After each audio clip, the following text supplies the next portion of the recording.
a part of the Trump base that there is unquestionably racism, but 40 million people voted for him. I'm not convinced that many Americans are racist. I know people who voted for him who I know are not, but I think they've been lied to. But the lying is continuous and unabating. Now he's got this osteopath saying that he's in perfect health. Yes. The guy is a rambling, sweating clown.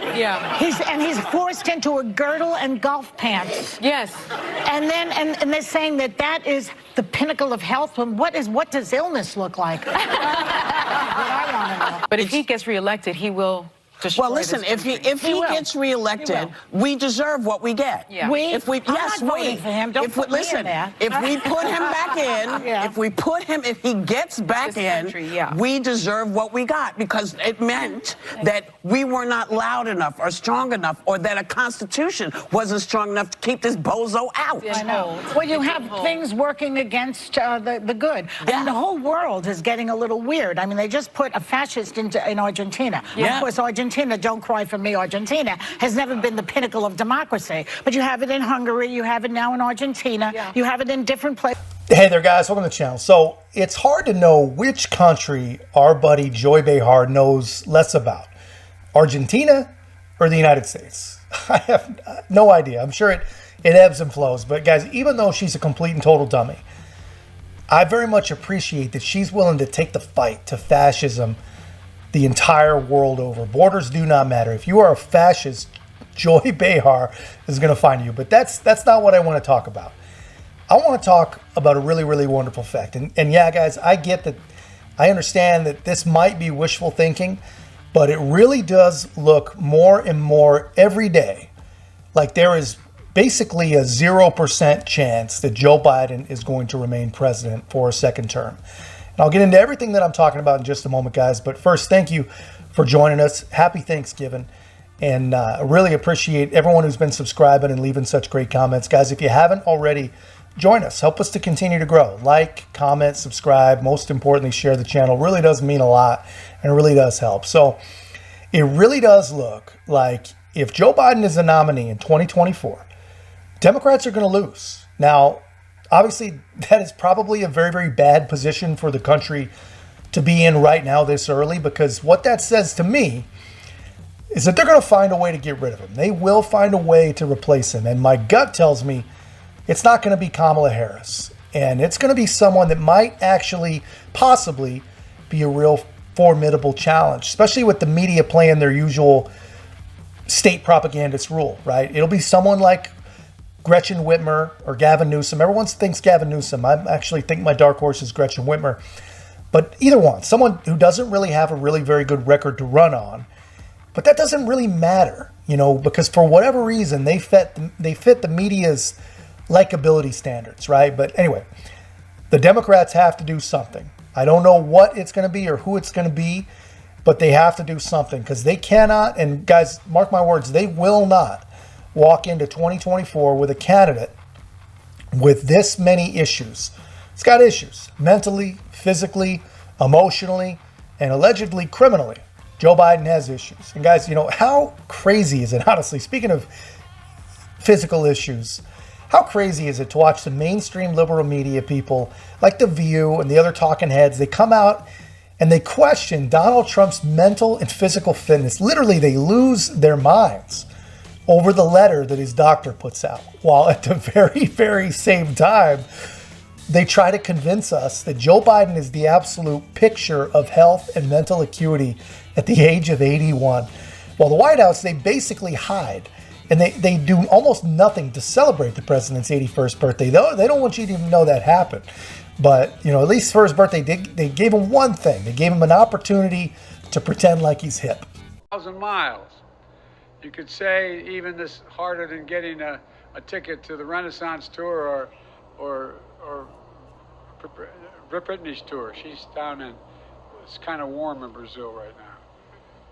Look, Guys, something is causing Joe Biden to be absolutely crushed, completely ratioed in the polls. I don't think anyone cares about his age, right?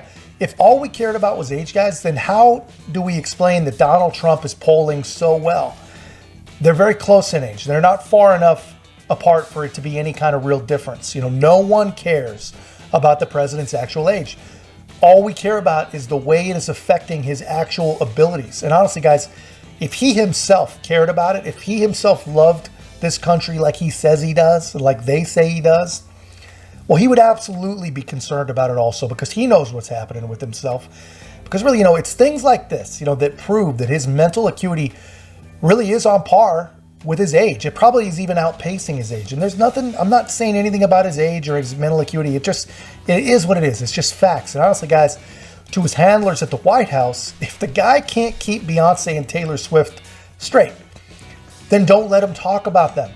This is your fault, guys. This is your fault. You're in control of this old geezer, man. You are the reason that he's fallen behind in the polls. Well, I mean, you're not the total reason. I mean, the job he's doing is probably not helping. The job he's doing with the economy is definitely not helping. And he's basically destroying the entire world. So it's not all on you guys, but I mean, you can do more. Show Trump leading nationally. Let's take a closer look. I mean, you know what? They're too big to ignore.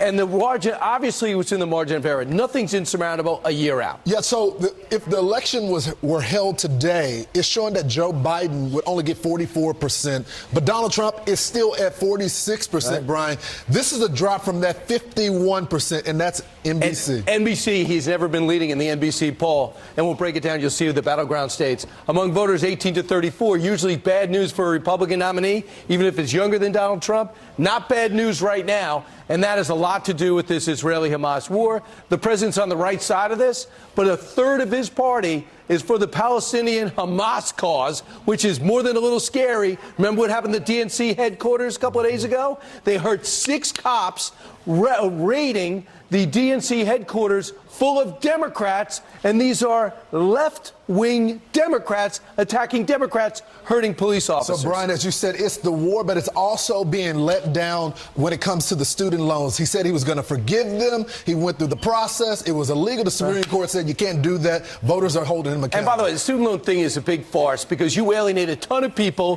who got into the trades or paid off their loans or went a different direction. Why are you paying off other people's loans in just one age bracket? This is the key. Independence. It's the only portion of the electorate that keeps growing. Independence. And look at this. Only 30%. Disapproval, 63%. All right. These are the people that got him elected, by the way, and he's lost them.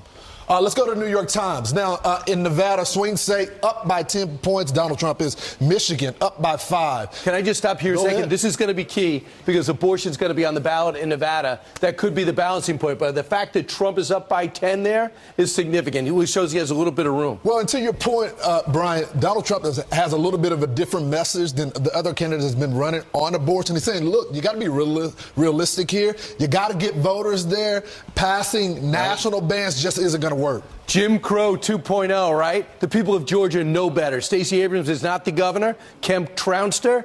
And Trump's now leading by 6, despite being sued by the district attorney there, because evidently he wasn't happy with that turnout. I heard he had a problem with the last election. We're going to follow up on that story. Real quickly, Brian, the issue that got Donald Trump elected the first time, he's leading on that issue by 12 points. And then on the national stage, with everything that's going on, 12 points there as well. Right. And you see what he said, the Israeli-Palestinian conflict. He's all in for Israel. He's starting to pull back on that a little bit. But the fact that he's all in for Israel, alienating other people, national security, Trump is trouncing big time. On immigration, I thought it was be even more. Yeah, so the dude, he's getting absolutely crushed, man, all across the board. There is not one single issue or even a tiny little crack that I think he could sneak a victory through. They're losing independents, which are literally the people that brought them to the dance. And even worse, I think, than independents, there's more and more evidence every day that says the Democrats, their advantage with, quote unquote minorities has evaporated even faster than their advantage with independents. And that's got to be terrifying for them. The pike that are going to affect the brown and black community, just like the illegals that are being pushed into these communities, sucking up the resources from the longtime residents that live there. All right, taxpayers. Poor taxpayers are now going to have to foot the bill for these people, and we can't even afford to pay our own rent. All right.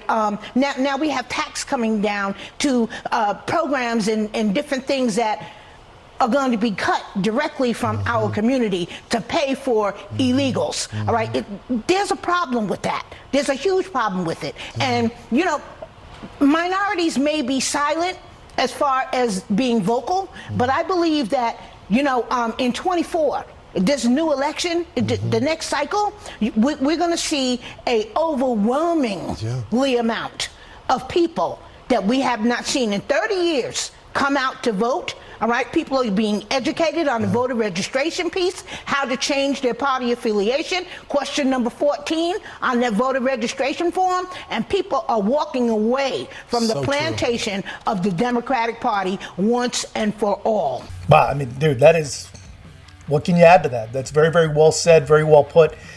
But what about the mainstream liberal media? You know, what will their response be to the absolute crushing that is happening right now for their guy? And I'd say their guy because they are absolutely almost completely and solely responsible for this guy.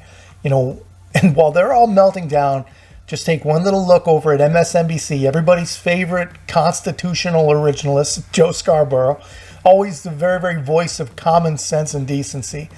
The guy's going into super hyper crazy overdrive, and he's claiming that if we don't stop Donald Trump, and if we don't stop him right now, he's going to arrest and he's going to execute Democrats. He is running to end American democracy as we know it. He's an authoritarian who a court in Colorado 2 days ago ruled that he led an insurrection against the United States government.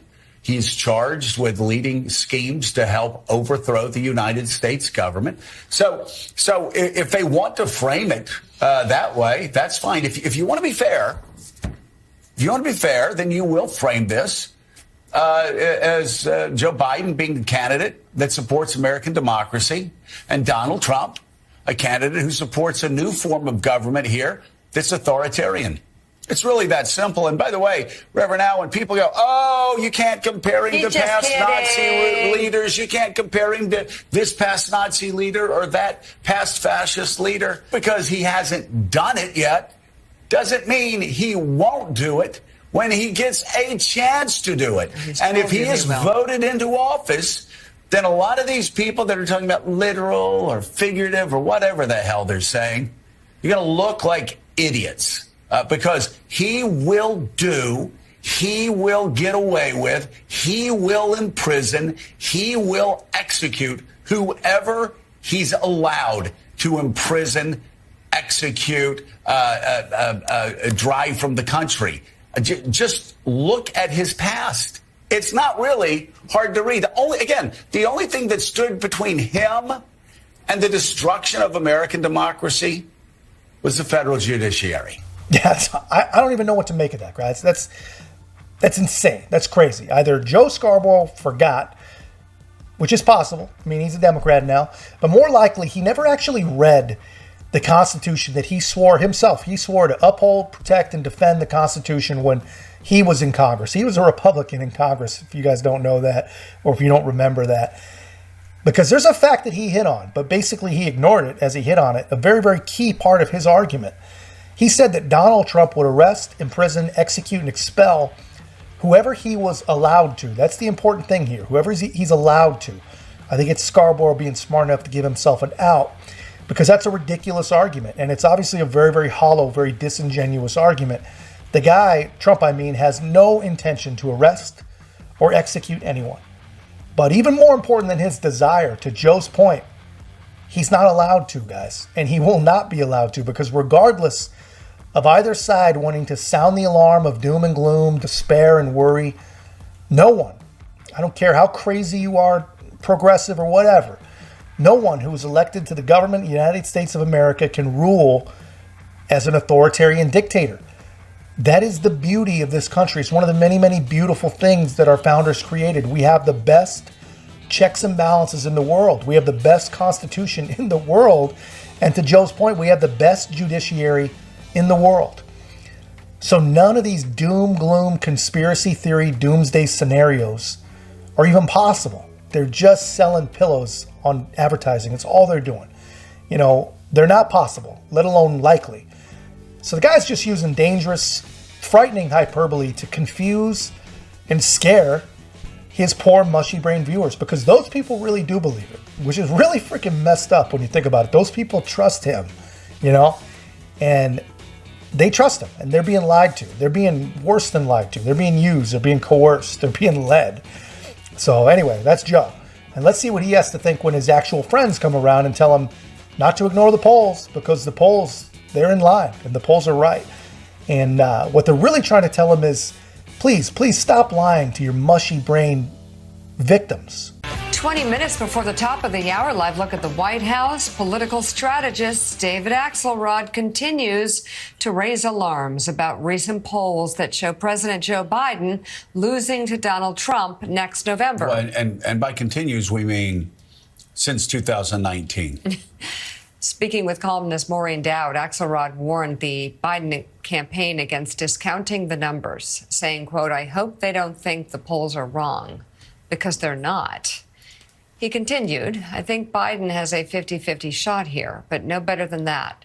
Maybe a little worse. He thinks he can cheat nature here, and it's really risky. They've got a real problem if they are counting on Trump to win it for them. I remember Hillary doing that, too." Yeah, I remember Hillary doing that. I don't think Joe Biden's doing that. But Axelrod should know, as well as anyone, because polls can be wrong. Take the 2012 election, for example, where 1 year before President Obama's re-election victory, a Quinnipiac University survey showed him losing by 4 points to Republican Mitt Romney. Well, and I mean, Gallup had Romney winning up until election night. Yeah, so when all else fails, right on cue, Donald Trump is Hitler incarnate, and we will literally execute anyone he disagrees with. And guys, this is just insane. These people, they're doing it to themselves. They're making themselves absolutely crazy. The more and more clear it becomes that they're going to lose, the clearer that it becomes that they're going to get their absolute political clock cleaned, the crazier they get. And they are just literally lying to their audience, which is going to be, I think, a big problem for them, in my opinion. I hope it's a big problem, because they are building basically a tiny little subsegment of the population that really does truly believe this insanity. So what happens to those poor people and their poor, wimpy little poor brains when none of this stuff comes true?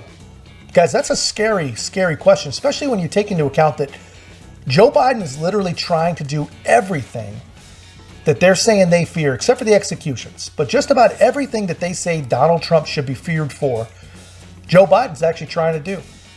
Persecuting political adversaries, check. Imprisoning people based upon political ideology, yeah, basically, check.